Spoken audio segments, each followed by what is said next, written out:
ನಮಸ್ಕಾರ ಕರ್ನಾಡು, ನಾನು ನಿಮ್ಮ ಸಚಿನ್ ಕನ್ನಡಿಗ. ಬಂಧುಗಳೇ ನಮಸ್ಕಾರ. ನಾನಿವತ್ತು ತಲಕಾಡು ಜಾಗದ ಇತಿಹಾಸದ ಬಗ್ಗೆ ಹೇಳಕ್ಕೆ ಹೊರಟಿದ್ದೀನಿ.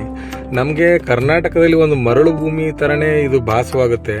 ಸುಮಾರು ಬೆಂಗಳೂರಿಂದ ಒಂದು 145 ಕಿಲೋಮೀಟರ್ ದೂರದಲ್ಲಿದೆ. ಇಲ್ಲಿ ಮುಖ್ಯವಾಗಿ ಇತಿಹಾಸ ಪ್ರಸಿದ್ಧ ತಲಕಾಡಲ್ಲಿ ಪ್ರತಿ ವರ್ಷ ಮರಳನ್ನು ತೆಗೆಯಲೇಬೇಕು. ಇಲ್ಲವಾದಲ್ಲಿ ಈ ಪ್ರತಿ ದೇವಸ್ಥಾನಗಳು ಮರಳಿನಲ್ಲೇ ಮುಳುಗಿ ಹೋಗೋ ಚಾನ್ಸ್ ಅಂತೂ ತುಂಬ ಇದೆ. ಪ್ರತಿ ವರ್ಷ ಅಲ್ಲಿ ಮರಳನ್ನು ತೆಗಿಲೇಬೇಕು. ಗಂಗರು ಚೋಳರು ಆಡಳಿತ ನಡೆಸಿದ್ದ ಈ ಕ್ಷೇತ್ರದಲ್ಲಿ ಇಷ್ಟೊಂದು ಮರಳು ಎಲ್ಲಿಂದ ಬಂತು, ಹೇಗೆ ಬಂತು ಅನ್ನೋದನ್ನು ಮುಂದೆ ಈ ವಿಡಿಯೋದಲ್ಲಿ ಸ್ವಾರಸ್ಯಕರವಾದ ಒಂದು ಘಟನೆಯನ್ನು ನಿಮ್ಮ ಮುಂದೆ ಹಂಚ್ಕೋತೀನಿ. ತಲ ಮತ್ತು ಕಾಡು ಎಂಬ ಇಬ್ಬರು ಬೇಡರ ವಾಸಸ್ಥಾನವಾಗಿದ್ದ ಈ ಜಾಗವನ್ನು ತಲಕಾಡು ಎಂದು ಕರೆಯುತ್ತಾರೆ ಎಂದು ಇತಿಹಾಸ ತಿಳಿಸುತ್ತದೆ. ಗಂಗರ ಕಾಲದಲ್ಲಿ ಈ ಸ್ಥಳವನ್ನು ದಳವನಪುರ ಎಂದು ಕರೆಯುತ್ತಿದ್ದರು ಮತ್ತು ಈ ದಳವನಪುರವು ಗಂಗರ ರಾಜಧಾನಿಯಾಗಿತ್ತು ಎಂದು ಇಲ್ಲಿಯ ಇತಿಹಾಸಗಳು ತಿಳಿಸುತ್ತವೆ. ಗಂಗರು ಚೋಳರ ಕಾಲದಲ್ಲಿ ತಲಕಾಡು ವೈಭವವಾಗಿ ಮೆರೆದಿದೆ.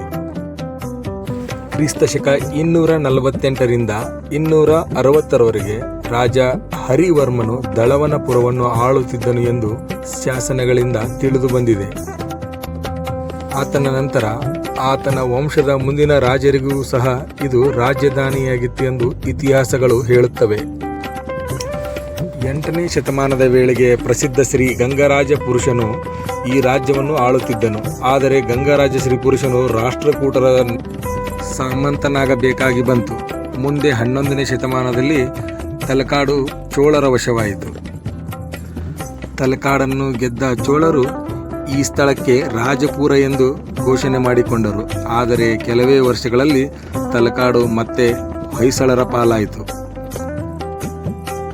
ತಲಕಾಡನ್ನು ಗೆದ್ದುಕೊಂಡ ರಾಜ ವಿಷ್ಣುವರ್ಧನು ತಲಕಾಡುಗೊಂಡ ಎಂಬ ಬಿರುದನ್ನು ಸಹ ಪಡೆದನು. 16ನೇ ಶತಮಾನದ ಆದಿಭಾಗದವರೆಗೂ ಹೊಯ್ಸಳರ ವಶದಲ್ಲಿದ್ದ ತಲಕಾಡು ಮುಂದೆ ವಿಜಯನಗರದ ಅಧಿಪತ್ಯಕ್ಕೆ ಸೇರಿತು. ವಿಜಯನಗರ ಅರಸರ ಅಧಿಪತ್ಯದಲ್ಲಿದ್ದ ತಲಕಾಡು 1634ರಲ್ಲಿ ಮೈಸೂರು ರಾಜರ ಪಾಲಾಯಿತು. ತಲಕಾಡಿಗೆ ಇಷ್ಟು ಪ್ರಮಾಣದ ಮರಳು ಹೇಗೆ ಬಂತು ಎಂಬುದಕ್ಕೆ ಒಂದು ಸ್ವಾರಸ್ಯಕರವಾದ ಒಂದು ಕಥೆ ಇದೆ. ಅದನ್ನು ನಿಮ್ಮ ಮುಂದೆ ತಿಳಿಸಲು ಇಚ್ಛಿಸುತ್ತೇನೆ. ಸುಮಾರು 4 ಶತಮಾನಗಳ ಹಿಂದೆ ಮೈಸೂರು ಪ್ರಾಂತ್ಯದ ರಾಜಧಾನಿ ಶ್ರೀರಂಗಪಟ್ಟಣ ವಿಜಯನಗರ ಅರಸರ ವಶದಲ್ಲಿತ್ತು. ಶ್ರೀರಂಗಪಟ್ಟಣವನ್ನು ಶ್ರೀರಂಗರಾಜ ಎಂಬ ಪ್ರತಿನಿಧಿ ಆಳುತ್ತಿದ್ದನು. ಆತನ ಪತ್ನಿ ಅಲುಮೇಲಮ್ಮ. ಶ್ರೀರಂಗರಾಯ ಕಾಯಿಲೆಗೆ ಬಿದ್ದಾಗ ವೈದ್ಯನಾಥೇಶ್ವರ ಸ್ವಾಮಿಗೆ ಪೂಜೆ ಸಲ್ಲಿಸಿ ಎಂದು ತಿಳಿಸುತ್ತಾರೆ. ಆದರೆ ಪೂಜೆ ಫಲಿಸಲಿಲ್ಲ. ರಾಜನು ಕೊನೆಯುಸಿರೆಳೆಯುತ್ತಾನೆ. ಶ್ರೀರಂಗರಾಯನ ಪತ್ನಿಯಾದ ಅಲುಮೇಲಮ್ಮ ತಲಕಾಡು ಪಕ್ಕದಲ್ಲಿ ಮಾಲಂಗಿ ಎಂಬ ಒಂದು ಗ್ರಾಮವಿದೆ. ಅಲ್ಲಿ ಅವರು ಬಂದು ನೆಲೆಸಿದರು. ಆಗ ಶ್ರೀರಂಗಪಟ್ಟಣವು ಮತ್ತೆ ಮೈಸೂರು ರಾಜರ ವಶವಾಯಿತು. ಶ್ರೀರಂಗಪಟ್ಟಣದಲ್ಲಿ ಪ್ರತಿ ಮಂಗಳವಾರ ಮತ್ತು ಶುಕ್ರವಾರ ಶ್ರೀರಂಗನಾಯಕಮ್ಮನವರಿಗೆ ವಿಶೇಷ ಪೂಜೆ ನಡೆಯುತ್ತದೆ. ಈ ಎಲ್ಲ ವಿಶೇಷ ಪೂಜೆಗಳಿಗೆ ಅಲುಮೇಲಮ್ಮನವರು ತಮ್ಮ ಆಭರಣಗಳನ್ನು ದೇವರಿಗೆ ತೊಡಿಸಿ ಪೂಜೆಯ ನಂತರ ಹಿಂದಕ್ಕೆ ಪಡೆದುಕೊಳ್ಳುತ್ತಿದ್ದರು.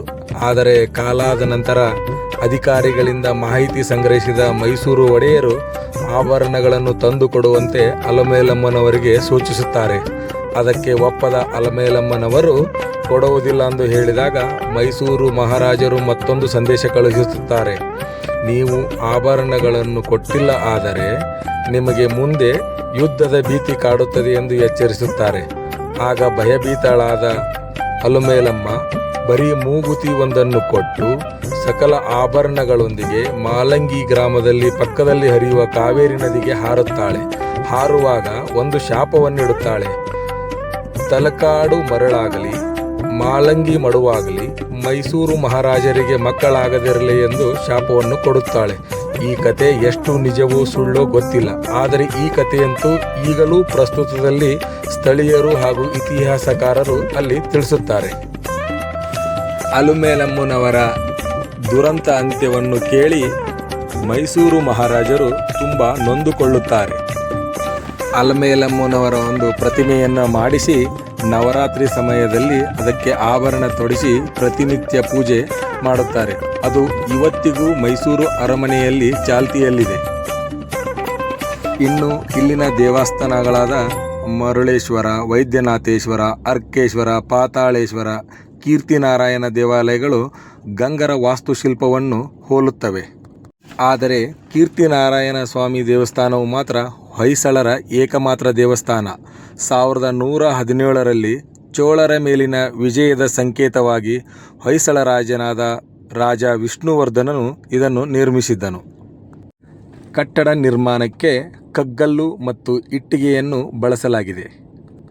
ವೈದ್ಯನಾಥೇಶ್ವರ ದೇವಸ್ಥಾನವು ಮಾತ್ರ ದ್ರಾವಿಡ ಮತ್ತು ಹೊಯ್ಸಳರ ಶೈಲಿಯಲ್ಲಿ ನಿರ್ಮಾಣವಾಗಿದೆ. ತಲಕಾಡಿನಲ್ಲಿ ಶಿವನು ಪಂಚಲಿಂಗ ಸ್ವರೂಪಿಯಾಗಿದ್ದಾನೆ ಎಂದು ನಂಬಲಾಗಿದೆ. ಇನ್ನಷ್ಟು ಹೆಚ್ಚು ಮಾಹಿತಿಗಳಿಗಾಗಿ ನೀವು ನಮ್ಮ ಯೂಟ್ಯೂಬ್ ಚಾನಲನ್ನು ದಯವಿಟ್ಟು ಸಬ್ಸ್ಕ್ರೈಬ್ ಮಾಡಿಕೊಳ್ಳಿ. ನಿಮ್ಮ ಸ್ನೇಹಿತರು ಹಾಗೂ ನಿಮ್ಮ ಕುಟುಂಬ ಬಳಗಕ್ಕೆ ಈ ವಿಡಿಯೋವನ್ನು ಶೇರ್ ಮಾಡಬೇಕೆಂದು ನಿಮ್ಮಲ್ಲಿ ಪ್ರಾರ್ಥಿಸುತ್ತೇನೆ. ಧನ್ಯವಾದಗಳೊಂದಿಗೆ ನಿಮ್ಮ ಸರ್ಚಿಂಗ್ ಕನ್ನಡಿಗ.